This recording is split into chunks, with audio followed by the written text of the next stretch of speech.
So, how do you counter the inflation problem, especially from an employee perspective? Well, you can actually take some smart actions to protect your financial well-being and maybe even benefit during inflationary periods. Here's how.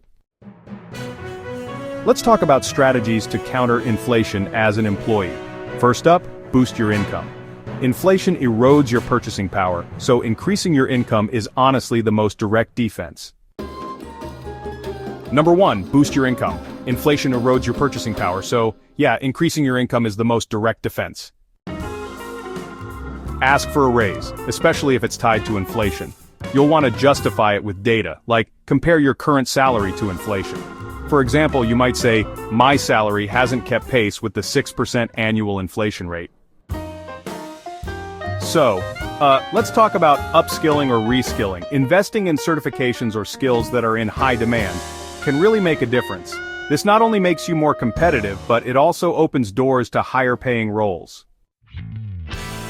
Another thing to consider is switching jobs or roles. Changing employers often brings higher salary bumps than just staying put, especially when the labor market is tight. And, hey, why not start a side hustle or do some freelance work? If you've got skills outside your main job, like writing, coding, tutoring, or consulting, you can use those to create some extra income. So, here's the thing. Reducing your exposure to rising prices really comes down to smart spending. If you can make your money work harder, your income will stretch a whole lot further. One way to do that is to cut or postpone non-essential spending.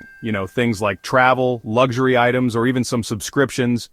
Those can be reduced or just timed a bit better. Another tip, bulk buy non-perishables. When inflation is on the rise, it often makes sense to stock up on staples now, since it could actually save you money in the long run. So here's a tip, maximize every dollar you spend by using cashback or loyalty programs. Those rewards or discounts really do add up over time. Another thing is, shop smart. Use comparison apps, switch to generics, and, yeah, definitely consider local or secondhand goods. It can make a bigger difference than you might think. And finally, manage your debt wisely. Lock in fixed interest rates if you can. For example, try refinancing variable rate loans like mortgages or personal loans into fixed rates to avoid those rising costs down the road.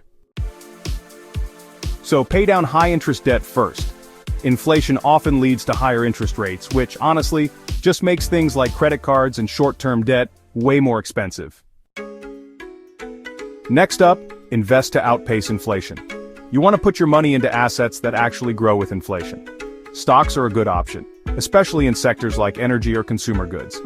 Real estate can be smart too, since property often appreciates during inflation. And don't forget about inflation-protected bonds like U.S. Treasury tips.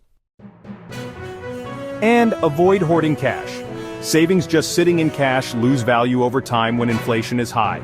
It's important to keep an emergency fund, but make sure you invest the rest wisely. Alright, so it's super important to build your financial literacy and boost your emergency resilience. You really want to track your budget closely. Because honestly, when prices are rising, every little leak in your budget can hurt even more. And yeah, let's talk about an emergency fund. It's smart to have about 3 to 6 months of living expenses stashed away in a high-yield savings account. That way, you're covered if any surprises come up.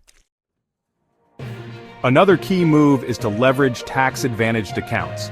So try to maximize your retirement contributions like to a 401k or an IRA. These accounts usually include investments that can grow and help preserve your money's value against inflation, plus you get those tax benefits.